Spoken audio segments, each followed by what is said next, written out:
Hi, good afternoon, everybody. Thank you for being here, both in person and online. Thank you for everybody joining us. I'm Reverend Blaine Higa, the minister here at Kona Honganji. Welcome. And we're really honored to have Reverend Dr. Kenji Akahashi, who is joining us for this seminar, and for this talk story, this discussion time. He had a very full schedule this week. He was on Oahu at the Buddhist Studies Center summer session, which is a 5-night lecture series. So from Monday through Friday, he gave lectures every night. He did a lecture this morning online for Kauai. He just got here to Kona in the past half hour or so. And so Reverend Akahashi has a very unique style of presenting the Shin Dharma, and which comes from his background in transpersonal or spiritual psychology and other mind-body-spirit disciplines. He graduated from UCSF Dental School with its DDS from the Institute of Transpersonal Psychology and the Institute of Buddhist Studies. He served 3 years in the United States Air Force as a captain in the U.S. Air Force in Misawa, Japan, and he had a private practice for over 30 years in San Jose, California. At the San Jose Betsuin, he served as board president, chaplain of the Santa Clara County Juvenile Hall. He led education discussions and conducted vision quests for high school students. He has conducted Shin retreats since 1998. He recently retired as the minister of the Buddhist Temple of San Diego, and he now leads the ministerial support pillar for the Dharma Forward campaign and gives classes for the Minister's Assistants of the BCA, the Buddhist Churches of America. He has 2 recent articles in Tricycle magazine and also contributed to Morgan Freeman's Story of God in USA Today. He is currently writing a book which interprets Shin in a way that is relevant in 21st century America. And without further ado, Reverend Akahashi, thank you, Sensei. Thank you, Reverend Higa. Well, it's nice to be here. I haven't been at the Kona Temple before. Thank you very much for coming. Oh, thank you very much. I haven't been to the temple, and I've only been by Kona a couple of times. I could remember years ago when my boys were young. Of course, we went to visit the volcanoes, which are very exciting out there. And before I start, I always like to know who I'm talking to. And what I'm focused on is trying to interpret Shin Buddhism from a very contemporary point of view. So just how many of you are familiar with Buddhism for less than, let's say, 1 or 2 years? A couple of years, less than 2 years? Okay, and then from 2 to 10 years or so? And then more than 10 years? Okay. So I really would like this to be somewhat of a discussion in having people discuss what I'm proposing, because what I see is that there's a need for a new way of sharing Shin Buddhism. And I start off with the question, when's the last time you shopped at Penny's or Sears or Payless Drugs? I don't know. You don't have that. Okay. We don't have that either. And my point is Amazon and online shopping has changed retail culture completely. And some of these companies are no longer around. And similarly, some temples are diminishing in size. And if we do not conform to the surrounding culture, we may go along the way of some of these other companies. And what I feel has been happening, and it's logical, but we've been following what Renyo 500 years ago and Shinran 800 years ago said and wrote down. There's a difference here. What's the difference, do you think, from 800 years, and we are celebrating that this year, from Shinran's time? Is there a difference? How was the earth? I look out there and it looks pretty flat to me. Was the earth flat, right? Looks like if you go out too far, it will go over the edge, right? So there's a difference of time period on what we know because of science and people like Columbus and so forth who, dared to go over the edge of the bridge. The other thing is culture. And what does this mean if I were to do this? Are there some older people? When in Japan, if you're from Japan, what would this mean? Come. Oide, come here, come here. What do most of Americans think this says? Goodbye. Now, do we encounter that when we talk about Shin Buddhism or Buddhism in general? We say some things that we're saying, come here, but actually we're saying goodbye. And that's what I want to point out. And, if you could kind of help me with your experiences of these things and how we might alter it so that it becomes relevant. I know when I was in my 30s, there was a bunch of us, and a lot of people my age have already retired as ministers, but we had something called Relevant American Buddhists, RAB, R-A-B. And the word there, the key word was relevant. Even, 50 years ago, we were complaining as young rebels that we needed relevant Buddhism. And yet we continue to do this teaching as it has been. And it doesn't seem to be working because although we're educating children in Dharma school, YBA, we have, scouting programs and things like that, where are they? Yes. Somehow the things we've been doing don't seem to be working. So it seems to me that it's somewhat obvious that we need to change the way we're talking. Now, it's not Shin Buddhism that we need to change. It is the way or the methods that we're trying to share this. And again, we're in a different culture. And if I were to say, how was the football game?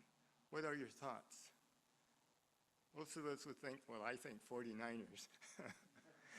But in most of the world, if I say, how's the football game, they're thinking soccer, World Cup and so forth, which I don't follow very closely because when I was young, I didn't know much about soccer. Even when my kids were playing, I couldn't figure out how they were off sides and all that. But anyway, so another example of words having its limits, because in different areas and different cultures, it has a completely different meaning. So how do we convey, our thoughts? And what I want to start off with is, what we did, and it's Nembutsu. So can you join me in Nembutsu just for a minute here? Okay, Gassho, Namo Amida Butsu, Namo Amida Butsu, Namo Amida Butsu, Namanda. Thank you. Now, how did that feel? And what did that mean?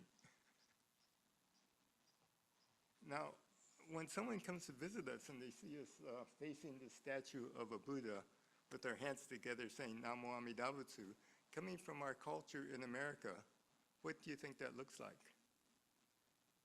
Please, Buddha, have the world cater to my desires. And when I die, I want to go to, not heaven, I want to go to the Pure Land. And that's what it looks like. But if you have seen some of the modern onaijins or altars, I was in Japan recently, and they don't have all this. Modern altars are very smooth and modern and slick. Black lacquer, very simple. The flower vases and candle holders are very modern, very sleek. So in our complex world today, what we want in our Pure Land is something that's simple. Whereas 500 years ago, if you were toiling in the fields, you wanted to go to some place that looked like this, and that's what it says in the sutras. So what I'm pointing out is that at the time of the Buddha, he came up with truth, and this is very, very difficult. And yet he had to explain it to people. Initially, he thought he couldn't do it. But the way they were explaining things at the time was theistically, gods and demons. And so he had to explain things in terms of mythology and gods and demons. And Buddha, and actually the historical Buddha, never had a human image for the first couple of 100 years after his death. There would be footprints, an umbrella, a chair or throne. These symbolized the Buddha because it was too sacred to have a human image. But somewhere along the way, a human image of Amida has occurred. And so we have this.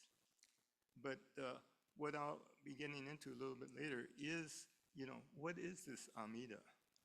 And what is this thing we do saying Namo Amida Butsu? What I think is that we need an entry level without using the traditional words.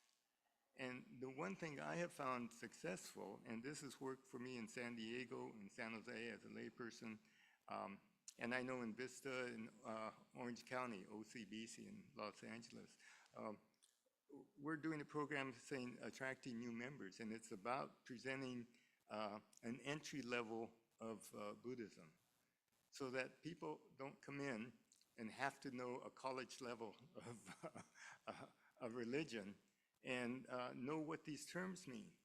And of course, when they hear some terms or see people doing certain things, the image is quickly translated to, in their mind, a Christian ritual. And so often you might hear people saying that this Pure Land sect of Jodo Shinshu is the Christian form of Buddhism, where there is this petition. So to change that, what I've realized is that there is a different way. And it is that we Shin Buddhists are really focused on receiving. Achieving is a very strong American, ethic. You go out there, the lone cowboy or whomever is singular and he's achieving things, and our parents may have said that. And of course, that's necessary in the conventional world. But it's for Shin Buddhists, it's about receiving. Now, why do I say that? If we're in the ocean, and the ocean represents truth, reality, and this is often the case, it's there. And we're going to see what that's about. And we get into a submarine and go down, and we're in a submarine in the ocean, and we have a porthole in the front, and we look out, and we think, I know truth. It's out there. So I know the truth of the ocean, looking at this little porthole. And we all know people who know truth because they have that view. Shin Buddhists also look out a little porthole, and we have a little sliver of truth. But our porthole is in the back. And what are we looking at? How we got here. I think that's a basic difference in what Shin is talking about and what many other religions are talking about. We don't want to change the future or, do things the way some deity claimed it should be done. But we look at the past and we see how we got here. And when we realize that it's taken the effort of others, other people, other things, animals, insects, just life in general, that we are here. So we say, Namo Amida Butsu, or thank you. And I have found that thank you is the easiest way for people to begin to understand what Shin Buddhism is about. And it's about gratitude. Now, gratitude is not the only thing that Nembutsu or Namo Amida Butsu is about. It's a small part of it, but it's a big part of it. It's not the whole thing. But this is something people are familiar with. Thank you. Because it connects us with others. We also hear that Buddhism is about being kind, kindness. And I could say, okay, go out there and be kind. How do you know if you're being kind? Sometimes if you're real good, someone will say, oh, you're kind to me. But thank you is something that we hear every day. And thank you relates us. When someone thanks us, we feel a connection. We feel honored, humbled, and we know that we're respected, we respect the person who said that.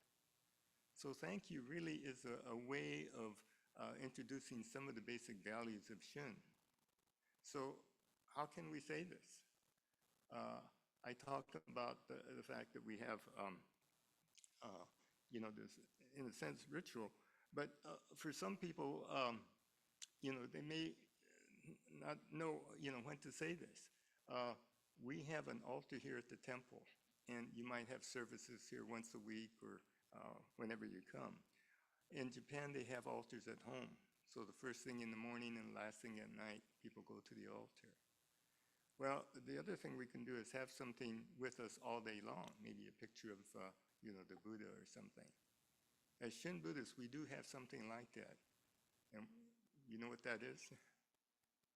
verbally, just Namo Amida Butsu. And again, I'm old enough to know some Issei.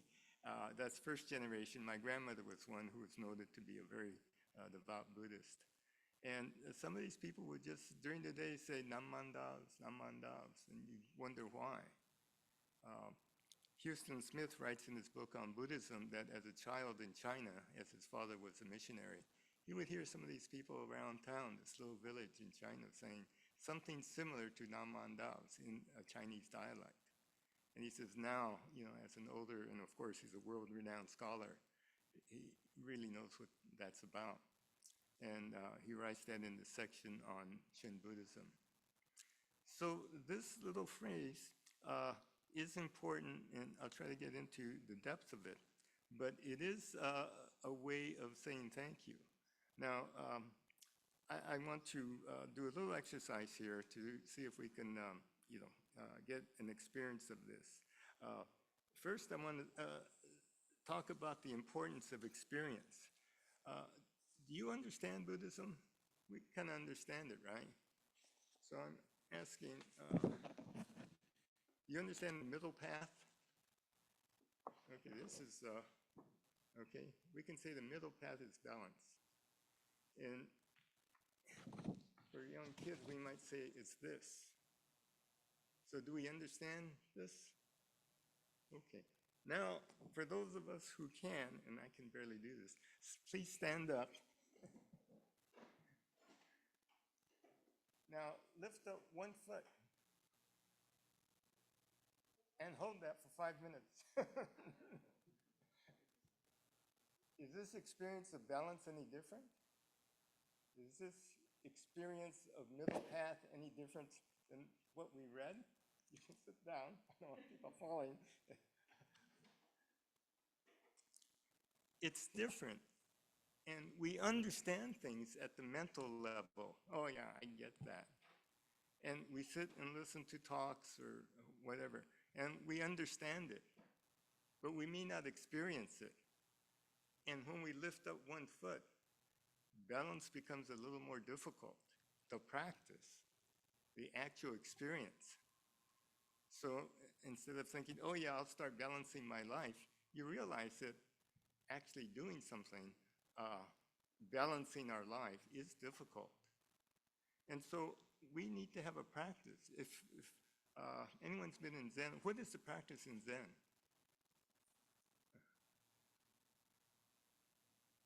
Kind of sitting in meditation. And Nichiren is chanting the phrase Nam Myoho Renge Kyo. There are other practices. Each school of Buddhism has a practice. So what is the practice in Shin Buddhism? I think we've heard it, but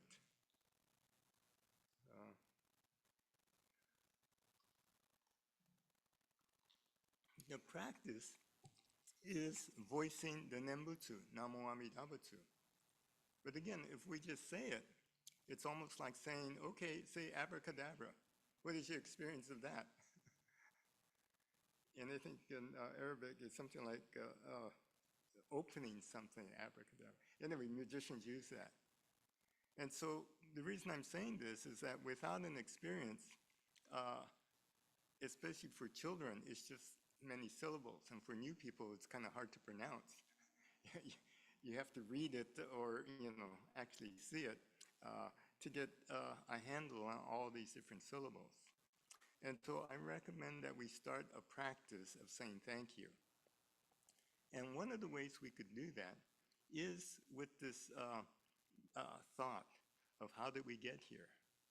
So again, and this won't be a formal meditation, but I just want people to kind of relax. Sit a little bit away from the back of the chair there, okay? And then sit erect and imagine a string tied at the top of your head held with a balloon that goes up to the sky, helium balloon. And have your face looking straight ahead. And then very slowly, start to close your eyes, but don't close it completely. Have a little slit open. And this is to keep a sense of the outer world along with the inner. If you close it completely, you just see complete black. But you have a little slit so you have a sense of what's going on just in front of you. And then just relax and breathe in through your nose and out through your mouth. In and out. And just feel your body relaxing from the top of your head down through your neck and shoulders. Feel yourself relaxing in your back, and your arms and hands are relaxed. Let the energy drain out from your trunk, your buttocks and thighs. And then just let your lower legs and feet relax. And just breathe in and breathe out. Breathe in and breathe out. Now the question we had initially, how did you get here? Now, I can think that Linda picked me up at the airport. But before that, how did each of us get here? We're looking at the back. And I think we had parents, grandparents, and so forth. But we also had teachers, friends, relatives. So are we getting a sense that we have been receiving things all our lives? We have been receiving. Have we acknowledged that? Are we aware of that? So just breathe in and breathe out. And just think of the hundreds and probably thousands of people who helped us be here. And we'll have an exercise that, I'll have you go home to do. And it has to do with what we often have our Dharma school children. And when we say itadakimasu, we're thinking of how that meal got there. How the eggs, the cereal, the milk, coffee got there. It took animals, the sacrifice of eggs and animals, the work, the effort of farmers, people who brought that, things to market, people who prepared it. And before that, it was even how did they, think of these things. It had to come by truck or train. Rails had to be laid, roads had to be made, bridges. So again, it involves hundreds and then thousands and millions of people just for us to have a meal. So when we say itadakimasu, we're bringing all that into focus. And this is the thought of thank you. And this is the opening gate to an experience of Namo Amida Butsu. So very slowly bring your attention back to the room. You can open your eyes. And this is a practice. And so another practice that I recommend is that we do something every day to acknowledge what we're receiving. Of course, we just take things for granted. It's here, And we complain that, traffic's bad, or, the electricity doesn't work the way I want, or like this morning. The Wi-Fi didn't work and it got cut off to Kauai. But Shinran says this in Kyogyo Shinsho. He says, and this is the unique part of Shin Buddhism, we're not about trying to limit our ego, which many Buddhist sects try to do. And that's, in a sense, what Siddhartha Gautama did. He realized that it was his ego, his desires, that was upsetting things. But he said, whoever wants to follow the truth, follow me. And what they would do is renounce ordinary life. So they didn't have the responsibilities of preparing meals or, raising children. They become monks and nuns. And yet here we are, Shin Buddhists, with kids running around, grandkids, whatever. And so Shinran says this in this Kyogyo Shinsho, and Sho Shinge, which is a chant that most ministers do daily. He says, though the clouds of greed, ignorance, and hatred cover the sun and cover the sky, beneath the clouds there is brightness, not dark. And we see that. See clouds up there? What he's saying is, yes, our greed and our ego is there all the time. And yet there's brightness, not dark. Very optimistic. And then he says, when one does a crosswise leap, we see this. Now this crosswise leap, I'm kind of explaining it in a different way. Put your hands up with your hand up this way and hide my face. give you some relief just for a bit. Now, what if I were to take a crosswise leap? Oh, I get to see me again. Okay, put your hands down. So I think what he's saying is that it's just by changing our perspective. You know, we've been focusing on all these clouds and, isn't the world terrible? And yet, it's a very optimistic outlook when he says there's light beneath it, and it's changing our perspective. So how are we reminded of changing our perspective? We might use that same thing, as I said, if we had an altar with us. We have this Nembutsu, Namo Amidabutsu. Initially, just thank you. We can always find something to be grateful toward. One of the things, this next exercise, and I invite you to do this at home, and this is what I did at the 5-day. On the very first day, I asked people to do this practice, that in the morning, just for a minute or so, and this is the Eightfold Path, kind of in reverse order that we usually see it. Just meditate for a minute and think of what you can appreciate, ordinary necessity or a convenience that you can acknowledge. And it might be a water faucet. So that takes a little meditation, but it takes mindfulness to keep that in mind. And it has a little effort. And then with conduct, when we see a water faucet, we turn it on. And then we speak, we say thank you.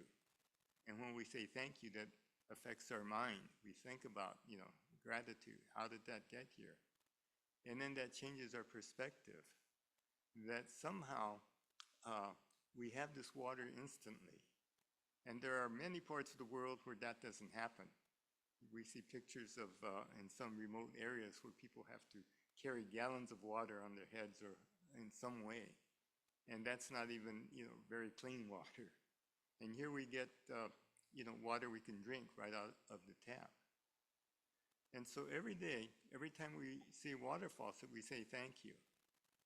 And we do that for the whole week. And later, if we want to change that, we might think of something else like a light switch.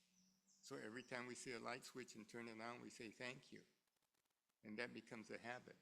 Now, we're going to forget. It's like I can tell you how to lose 50 pounds. You exercise, you eat right, blah, blah, blah, blah, blah. And do you do it? So these are practices that we may do and we may not. But it's this practice that has gratitude as a major focus in our life.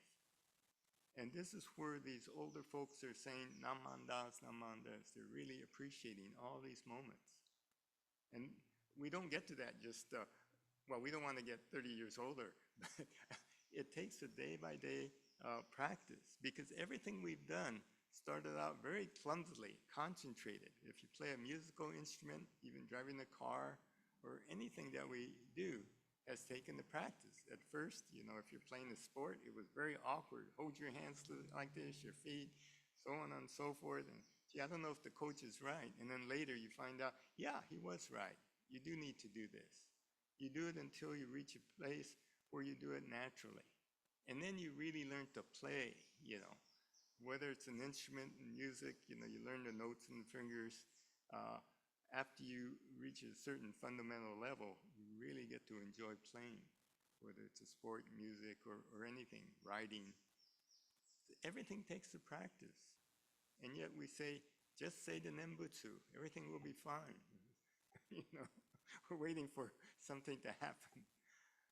And so that is another exercise I really encourage you to do. That find something every day, and you'll do it for a while and you'll forget, but this is what builds this habit of being grateful. And then after a while, you say, thank you, Namandavs. Thank you, Namandavs. And at some point, you may just say Namandavs. But you have an experience behind those words. We already have an experience of thank you. But it's like balance. We kind of understand what balance is, but lifting up one leg, we have an experience of balance. Thank you is something we understand, but saying it for these convenient things that are always around deepens our thought that how did it get here? And if anyone's been camping or in some third world countries, we realize how fortunate we are. And it's this kind of thing that involves us, in the whole dynamic of life, that we're partly involved with this. So, are there questions? Been blabbing on for a while there. What are some thoughts on, some of the things I've been saying? Yes.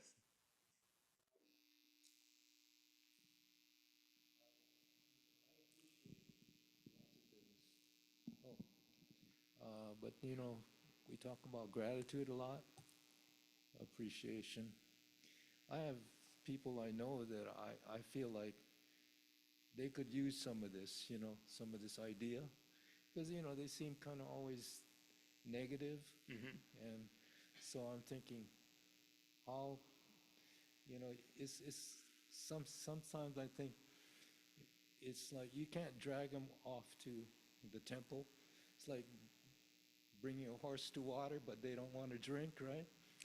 But so the thing is, how can they achieve gratefulness? What's the first step? I mean, here we practice it, so we get it, right? But they don't have the opportunity. Yeah, I don't have an answer for that because for me, Buddhism or any religion or anything that people are interested depends on the individual. Buddhism, especially Shin, is not one where we are evangelical, that we pull people in and say, come. I'll talk a little bit at the end about doing something like that. But our understanding and experience of what we're doing is for each one of us. And whether the next person, even our spouse or our children, do something, it's really up to them. One of the best teachers has been by example, by doing things. Some of the best teachers I've had were very limited in what they said, but I just watched them. And somehow, like my grandmother, I didn't speak Japanese, and she didn't even live with us. She lived with my cousin and uncle and auntie. But there is something about her that really has impressed me through the years. And so it is in our fully living this life of gratitude and inviting people in. Now, the other thing I want to get into is this Nembutsu, Namo Amida Butsu. Again, we say, well, you should say this all the time. Bringing a contemporary view of this is difficult because we've had a certain image for decades. And, in Japan, it's gone on for 800 years. So I realize that just saying these things, is kind of a first effort on this. But what are we saying?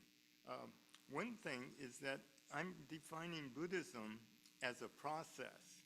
We could say it's a practice, but it's a process of aligning our mind with truth.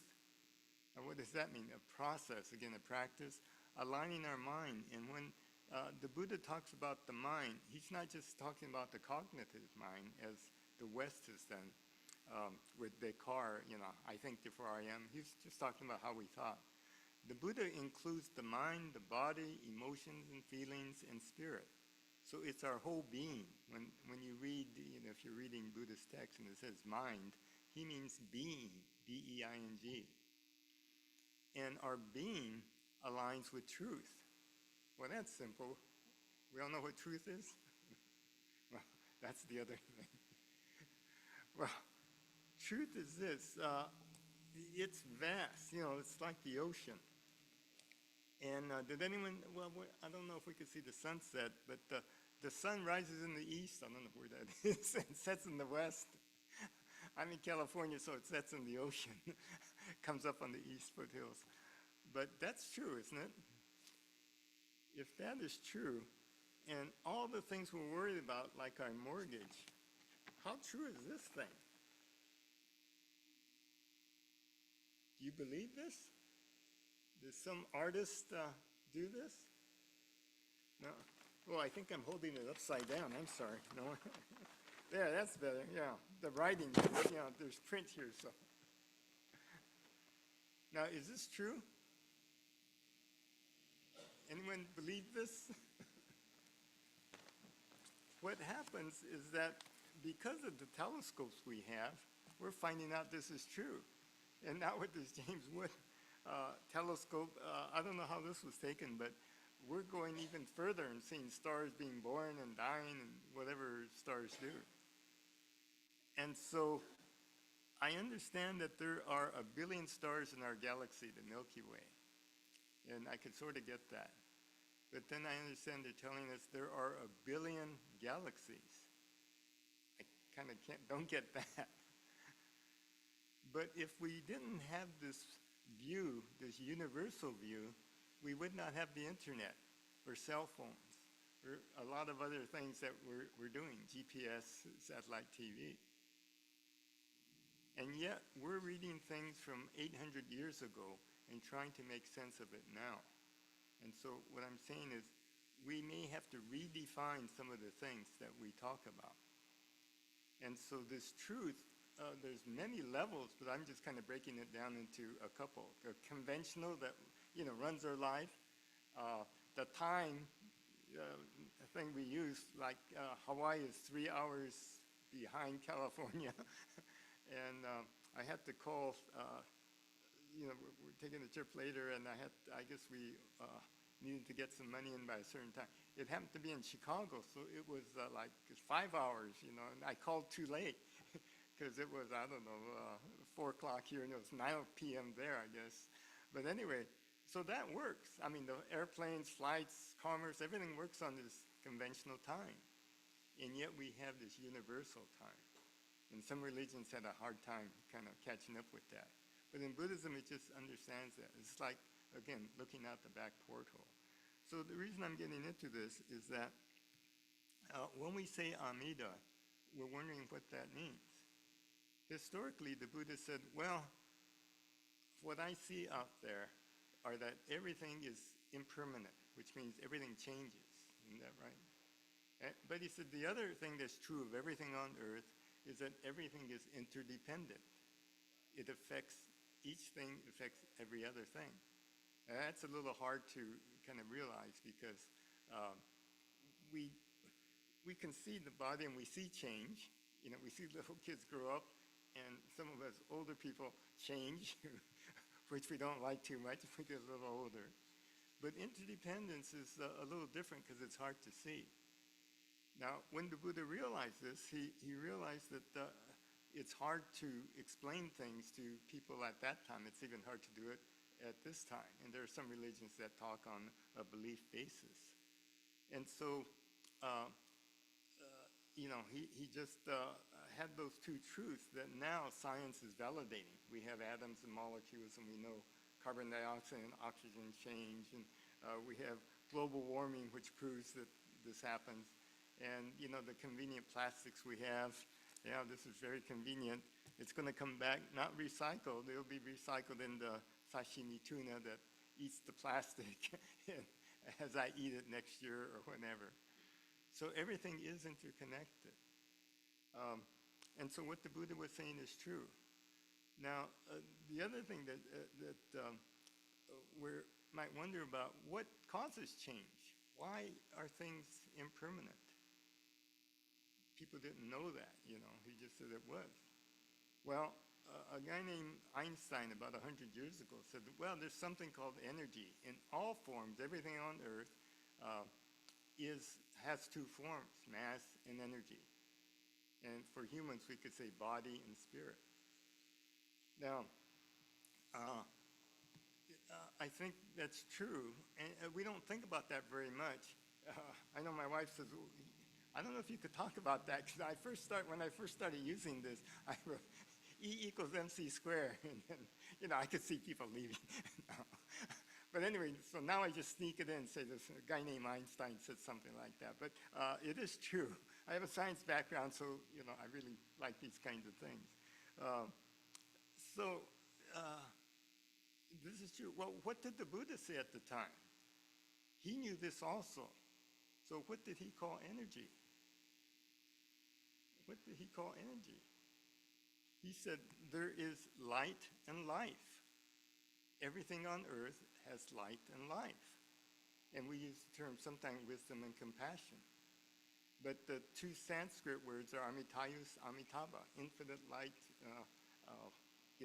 immeasurable light, infinite life. And the Japanese combined those, and they used the word Amida, light and life. And we symbolize it with flowers and the candle and a human figure.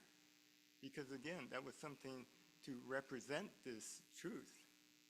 And Renyo was saying that, yes, you can have a statue, but what's preferable are the Chinese characters, Namo Amida Butsu, and then perhaps a picture of the Buddha, Amida, and then perhaps a statue. But what he was saying is the nondescript human form to him was preferable.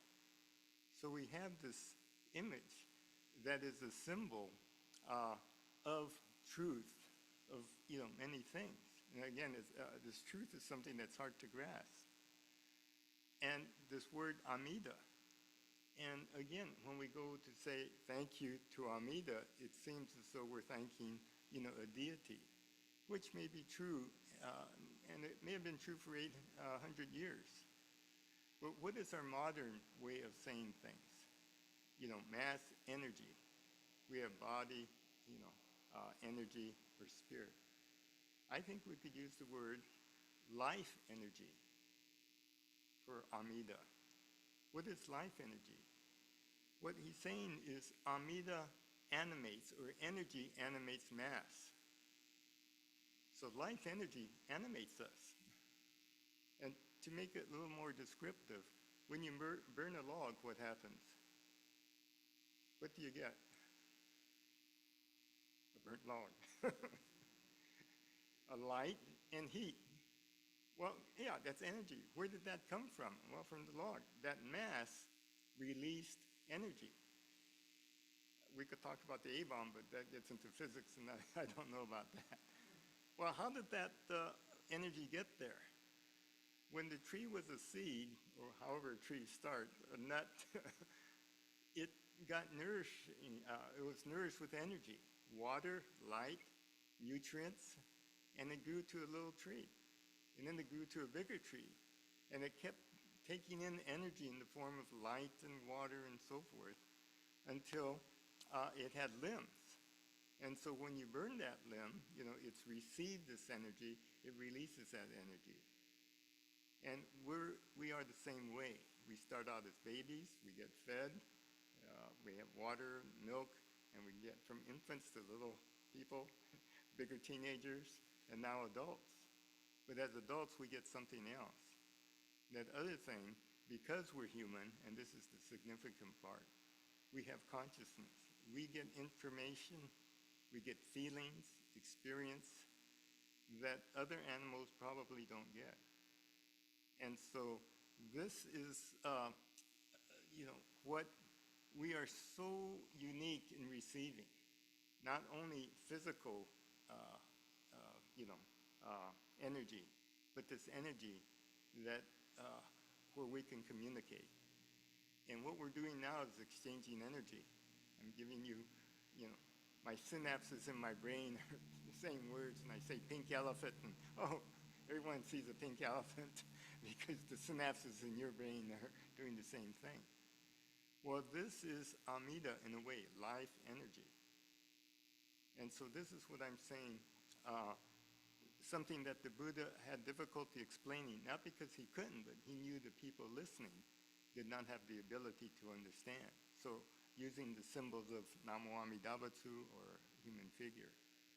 And so I'm just offering whether as 21st century Americans we could think more of Amida in terms of life energy or even life spirit.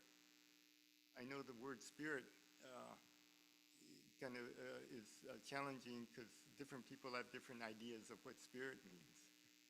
But it is this idea that there's some energy that we exchange all the time. So getting back to looking through that back porthole, we got this life energy from those in the past. And this is what we're thankful for, because this is who we are. And then I got so many, I've written things, so many, given so many different talks that I'm not sure which page to look at. But,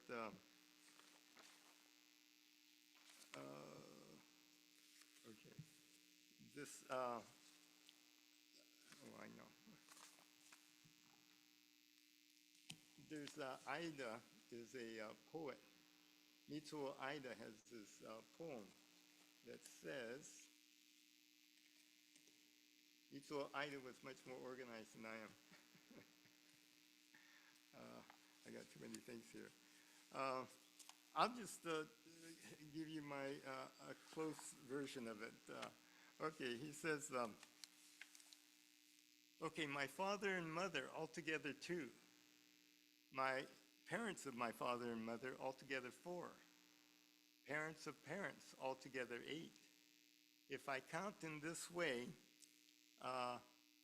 back 10 generations, altogether 1,024. If you like math, do the math. He says, what about back 20 generations? To my surprise, over 1 million people. I was surprised, so I went on. That would be Renyo's time. What if we went back another 10 generations to 30 generations, 800 years about the time of Shinran? To my surprise, over 1 billion people. Each one of us had 1 billion people in perfect harmony making each one of us. This is why I'm saying it's miraculous that we're here. And he goes on. Mitsuo says, Aida says, from the infinite past, a life rally baton has passed on. Now I live with my baton. This is my life. This is your life. So each one of us has received from 1 billion ancestors this life baton. What will we do with it? This is Namo Amidabusu. This is the Amida.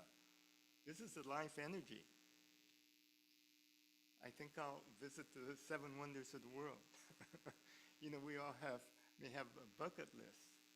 And what I challenge people to do is to do something that's challenging. Yes, to go see these different sites, to have a bucket list, but also see how we can help to spread this awareness, this awakening to others. Because that is the primal vow. Dhammakara, although you have this picture of the universe that looks great, science tells us that, but it doesn't tell us why. Now, the Buddha tells us why in the mythology, and mythology still is important to us humans because that's how we understand truth.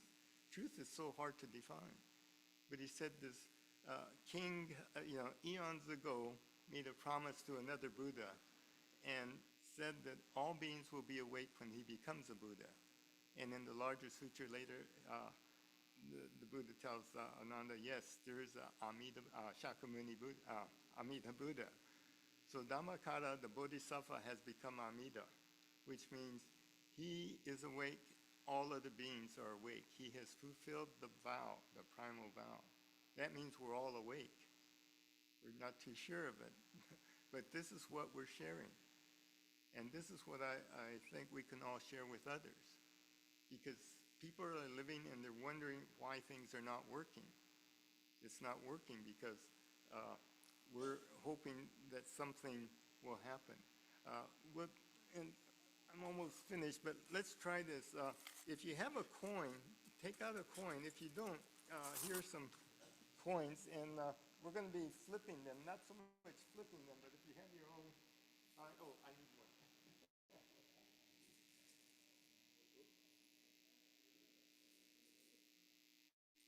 Okay, now I know flipping the coin is going to be hard, but this is an example of how we might be living. Okay. Now instead of flipping the coin, and I do this at several different places, so I want to see how Kona Honganji is doing. Okay, there we'll see how this group is. Instead of flipping the coin, just kind of shake it in your hand, cupped hands, and then put it down. And we're going to do 10 of these, and I want to know what the percentage is. So you call heads, I got heads, 1 out of 1. So keep doing it until 10, okay? Just shake it around. Tails, 2 out of 2. Whoa.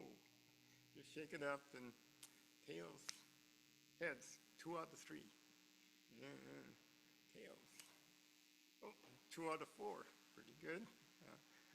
Heads. Oh, 2 out of 5. Keep going. 2 out of 6.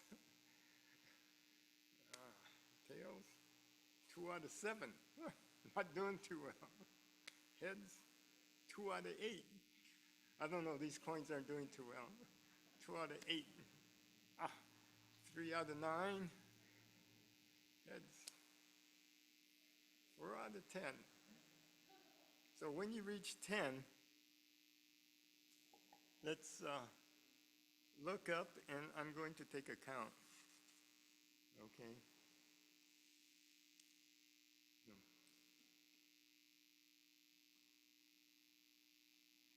Everyone know what you got? Everyone finished? Okay, how many got 1 out of 10 right? Okay, 2 out of 10? Okay, 3 out of 10? Well, it's a good group. 4 out of 10, that's me. 5 out of 10, half. 6 out of 10 right? Oh. No, wait, you got to count to see how many you got right. 7, yeah, heads and tails. Yeah. Okay, so 7 out of 10? Okay. 8 out of 10? Whoa, okay then. Anyone get 9 out of 10 right? 9, whoa, okay. Anyone get 10 out of 10? So this is a pretty good group, yeah. Now we'll do this again, okay? But we're gonna do it a little differently, okay? Shake it up, put it on your hand, see what you have. I have heads, so I call heads. I got 1 out of 1. So keep doing that for 10 times. Shake it up, put it on your hand. I see heads, I call heads. That's 2 out of 2. Keep doing this for 10 times and see how you're doing. I see tails, so I call tails. I got 3 out of 3. So shake it up, put it there. It's a head, so I call heads. 4 out of 4. So just keep doing this. See what you get. I have heads, I call heads. 5 out of 5. This is wonderful. I see tails, I call tails. 6 out of 6. Tails. 7 out of 7. Now do this, do all 10. 8 out of 8. Tails. 9 out of 9. I have heads, I call heads. I got 10 out of 10. Now I ask, who didn't get 10 out of 10? No. My question is, how do we live life? Hopes and prayers? I hope it's tails and it's heads. I'm disappointed. I hope it's tails and it's tails. Oh, I got it right. Or can we see what we have and say, that's what I want? I think this is the Buddhist way. Reality happens, and it's our minds that decide whether it's good or bad. Now, one of the things I recommend, with this daily thing is when we come to a stoplight, you say, oh, this is bad. I got to wait, 2-3 minutes. If it's a yellow light and then it turns red, slow down and stop. And you say, thank you, because the people with the green light going in the other direction have the right of way, and we've avoided an accident. To give you a better example, my grandmother, who was known to be a devout Shin Buddhist, my cousin told me, who lived with her, said that once she broke a dish, and when she broke the dish, she said, oh, this is good for the potter. How many of us could think of that? Again, there are clouds in our life. Life happens. And what Buddhism is about is aligning our minds to align with truth. It's tails and I wanted heads. This is what Buddha, it seems difficult, and it is. But this is how life is. And we learn to accept things. And people pass away. Do we know anyone, as Renyo has his white ashes, we may be radiant in the morning and be gone in white ashes in the evening. We know this is going to happen. And so Buddhists mourn and are sad, with the loss of someone. And yet this is part of life. And in my experience as a minister, I've seen, been honored to be there when people are in that transition. And there is this acceptance. And it's not that it's, something in the future that we're afraid of. What I think Shin Buddhists really appreciate is that we are here and that we are born, and that what Ida is saying, that it's almost impossible to be born as a human being. And at most services we talk about the three treasures. Difficult, rare, and wondrous is it to be born. Now I am living it. Rare, difficult, and wondrous is it to hear the words of the Buddha. Now I hear it. So if we do not wake up now, when will we do it? So it's my sense that by redefining what we do as Shin Buddhists is align our mind with what's true and real, what is happening. And what we're looking at is the fact that we were born, that somehow miraculously we were born into human life. And the afterlife will take care of itself. Again, we have the mythology. We will go to this. And again, the Buddha used the word pure land. I like to use the word pure realm, because Shinran said this happens now. It doesn't have to happen after life. And the pure realm to me has the connotation of a mental frame. And it doesn't have to be this geographical place somewhere, in the cosmos as we see the stars. And so when we say Namo Amida Butsu, what we're thanking are the efforts of all these people and this miraculous birth that we had that has this component that we might call Amida, light, life, or life energy. And it doesn't, when the body lets that go, like a tree limb, it disperses into all other life forms. And that's why all other life forms are important, whether it's trees, bugs, animals, other people. And we have this connection with all the memorial services, which are not for the deceased. They are taken care of in our way of thinking by this, what we call Amida, life energy. And what the memorial services are about is to affirm that we are still connected. And so Shin Buddhists, although we seem to be known to be the funeral Buddhists, it is about us, the living. And all we're doing is affirming that we are still connected. I was told, we call it Shotsuki in BCA on the mainland, where we recognize people who passed away in that particular month, like if it's August. And so if it's a parent or something, the names of those people are read, and the family comes up to burn incense to recognize that. Obon, we recognize those who passed in any time. And when we bring flowers to a grave site or, columbarium, no kotsudo, why do we do that? We're doing these strange rituals. That's an affirmation that there's still a connection. So when we say Namandab, that's our connection. So Shin Buddhism really affirms in many different ways the thought that we live in the spiritual world, in the conventional everyday life.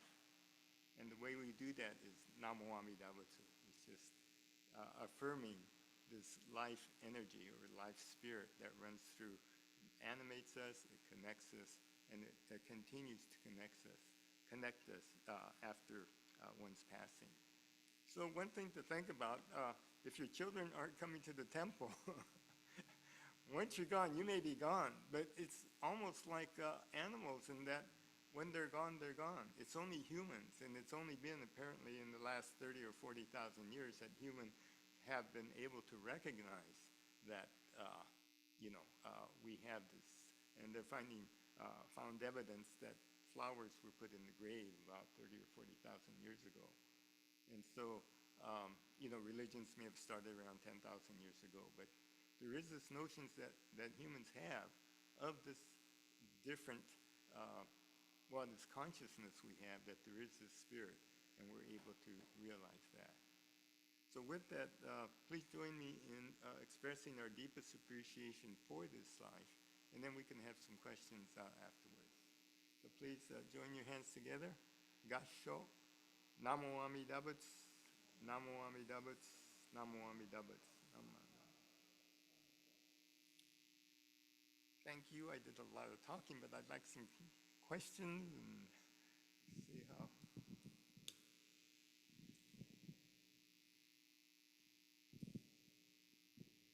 Any questions? Or online, or. You have a question?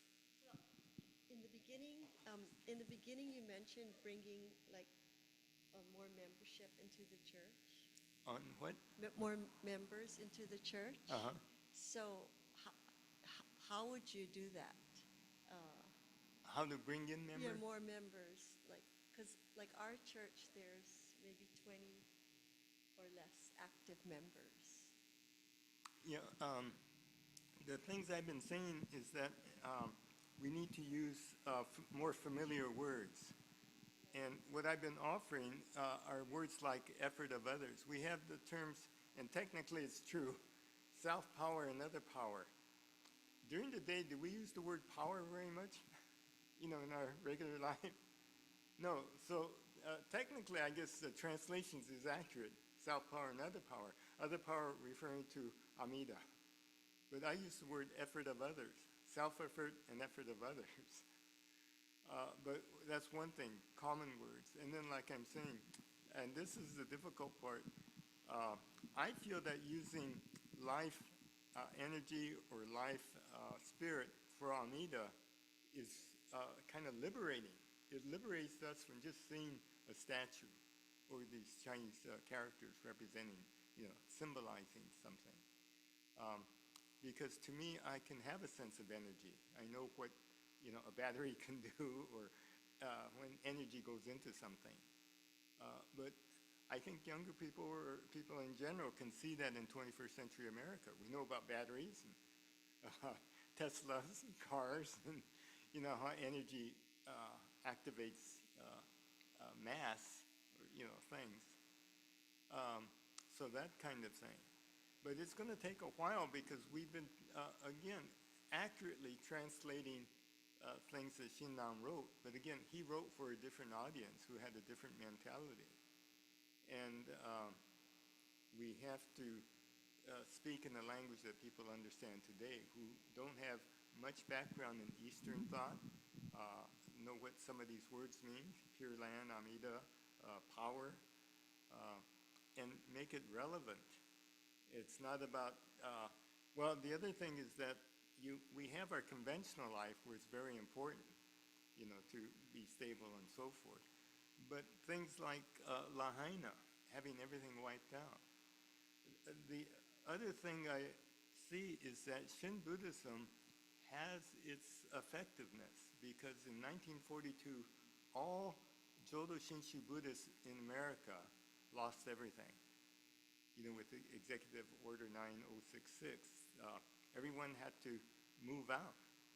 And a few people moved out on their own, but most everyone was put into these incarceration camps. And then for 3 or 4 years, without knowing what the future would be, people were lost everything. And after that, I understand people got $25 to come, to let go. I know our family, I was just a young child at the time, but apparently we had to live in Denver. We were in Colorado, eastern Colorado, in Almaty. And apparently we didn't have enough money to get back to California. So my father got a job in Denver. And then a year and a half later or so, we came back to California. But within a generation, we were able to respond back. Again, it's not what happens, but how we respond to things. And so we see the effectiveness of, things. I think in Hilo, I'll be talking about, other examples of, spirit. We're familiar with Eija Naika, PJ Hirabayashi, the Obon dance. Do you do that here? Okay, well, okay. She's in San Jose. Anyway, she has this dance that she made up with the song, and it represents the workers, the Issei, who were miners or farm workers or fishermen. But what they would yell out is Eija Naika, which I translate as ain't life great. And what helped them to persevere, discrimination, all of the barriers, was just something. And I think it's this spirit of just being alive. And, well, again, I'm old, so I remember some of the old folks, they had to go through a lot of these things, 1930 depressions and, the war things. And they persevered because there was something internal that they appreciated, just being alive. And so this dance is Eija Naika, ain't life great? And that's why I'm saying what I think we have to offer is, and it's really kind of the, we take it for granted that we're born. Of course, here I am. But again, seeing the rare instance of us being born here, and I say in this time, in this place, in this cosmic history. I have some medical conditions that if they showed up 20 years ago, I would not be here. But I waited until medicine figured out a way to give me some artificial parts. I'm waiting for the brain transplant, and then I'll be, AI has to, I'll have one of those done in my brain. So, yes. Your coin example, I love the premise but it brought to mind the conundrum that it's a superficial one, granted, but the second time around, you were not predicting, you were accepting whatever comes. But it was, yeah. And as also a scientist, I go, we're making predictions all the time. You wouldn't have your map of the stars, you wouldn't have your internet, unless people made. Yeah. And I mean, in my mind, I recognize that it's the equanimity that's to the out. I mean, in science, you don't prefer one. You prefer, but you don't. You're not vested in one or the other. Yeah. You take whatever comes. Right. So that equanimity is real. You could predict heads, you'd end up with tails. Okay, I mean that's. Can you?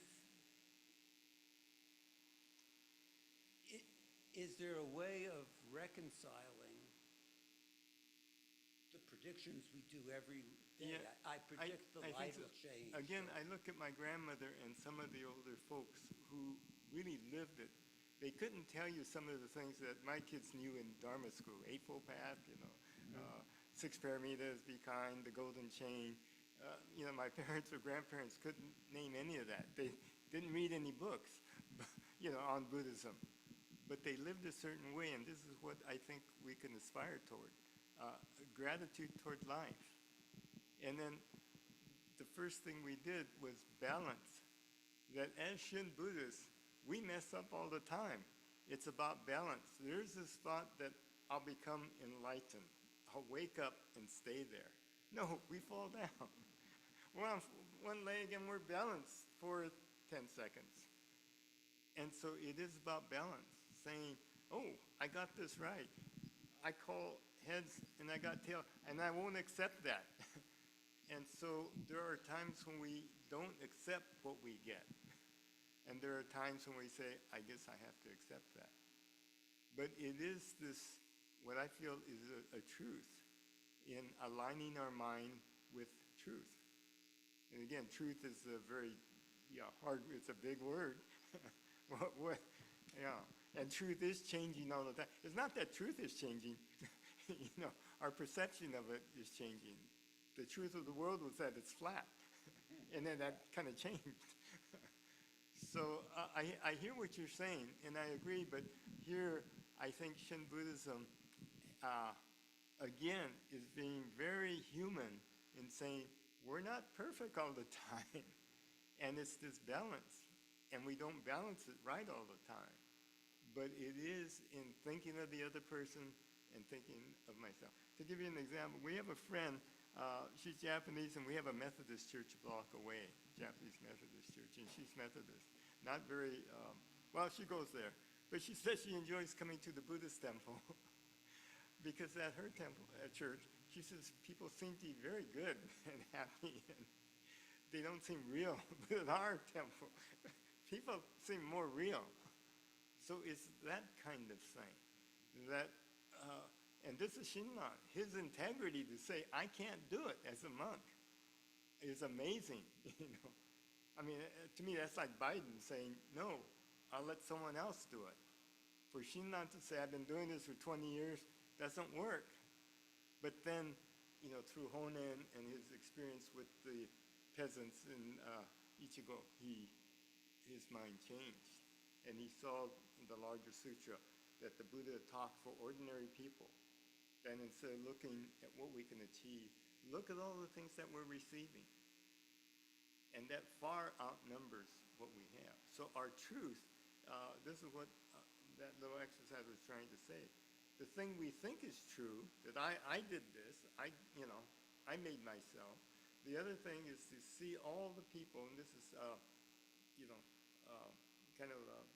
it could be, in psychology, but all the people that helped you get to where you are. If you had some major, what you feel was your major accomplishment in your job or social life or home, how did you get there? You could start writing down all the people that influenced you. And you realize that it was your achievement, but you've got a whole list of people who helped you. And that is, I think, more true than that first assumption we had.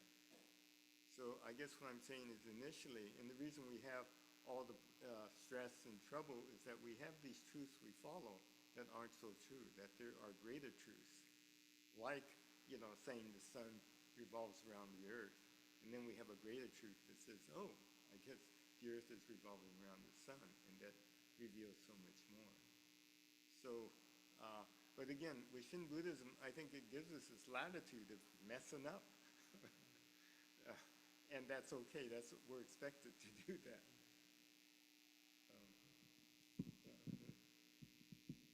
Other questions? Oh, Yep.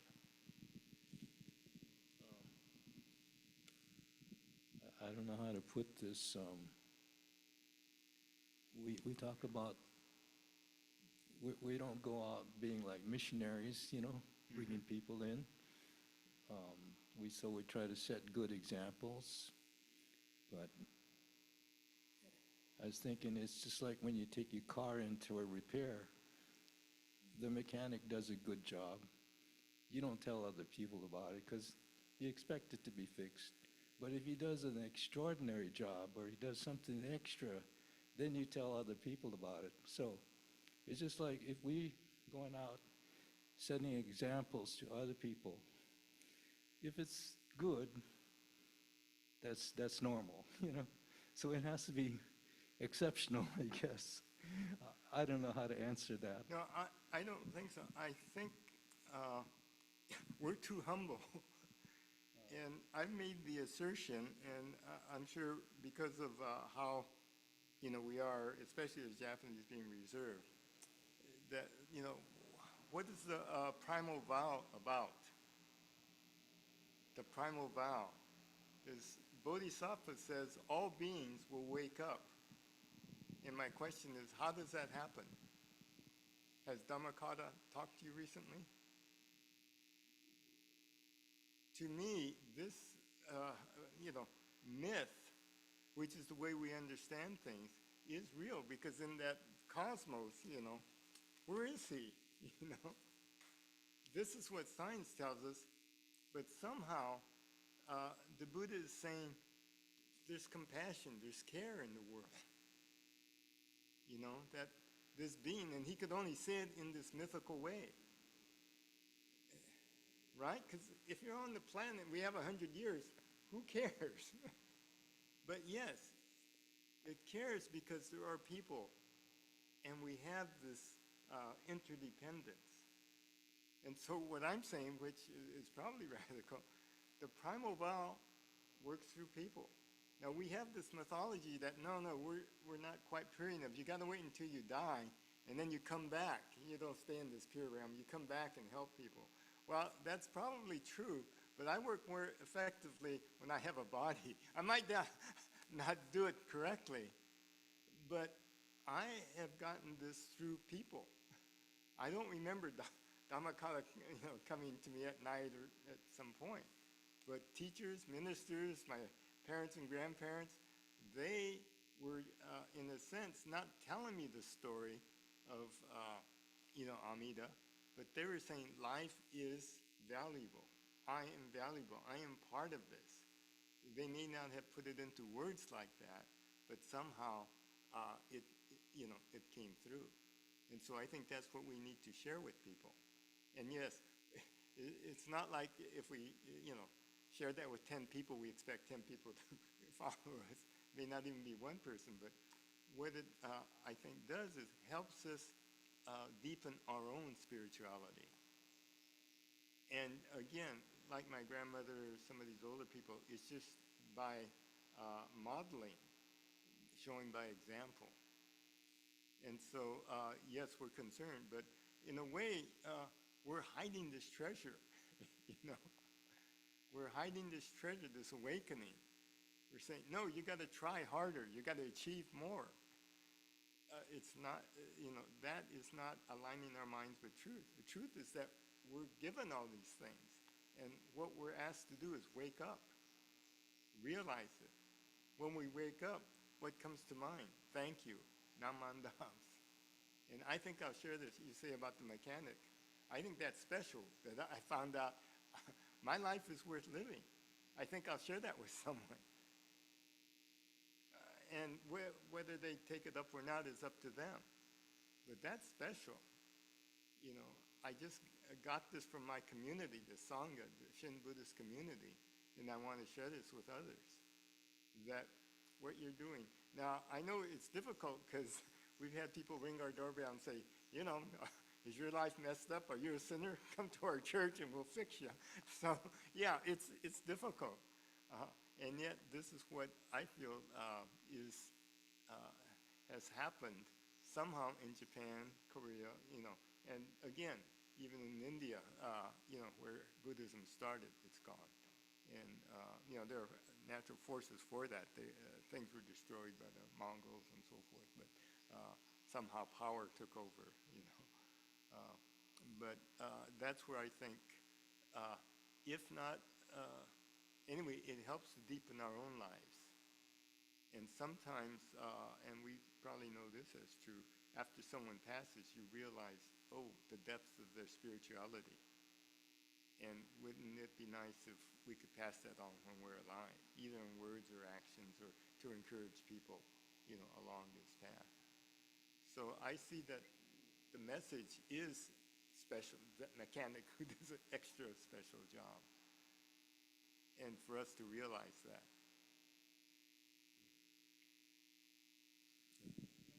Thank you. Other questions or comments? Or Okay.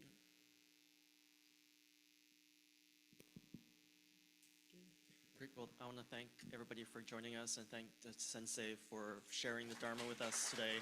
So thank you. Thank you for being here. And thank you everybody online for joining us as well.